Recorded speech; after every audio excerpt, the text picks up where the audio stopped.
السلام علیکم۔ تمہاری کہانی کے آخر میں ایک معجزہ ہے۔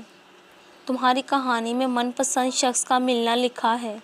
تمہاری کہانی جلد کن فیکون سے مہکے گی۔ تم بس اپنی کہانی لکھنے والے اللہ پر یقین رکھو۔ تم سوچتے ہو آزمائش کے لیے آخر میں ہی کیوں؟ خوش ہو جاؤ کہ تمہیں اللہ کی دوستی کے لیے چن لیا گیا ہے۔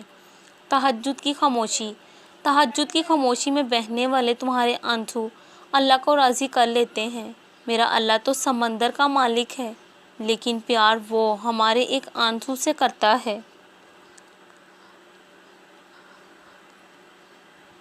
جب کوئی انسان بہت دور کا سفر طے کر کے آیا ہوتا ہے تو یہ صرف وہی جانتا کہ راستے کیسے تھے، وہاں کی ہوائیں کیسی تھیں، وہ کن موسموں سے لڑتا گرتا سنبھلتا وہاں تک آیا ہے۔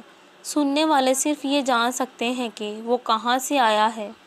یہ صرف اللہ جانتا ہے کہ وہ کیسے آیا ہے اور لایا گیا ہے۔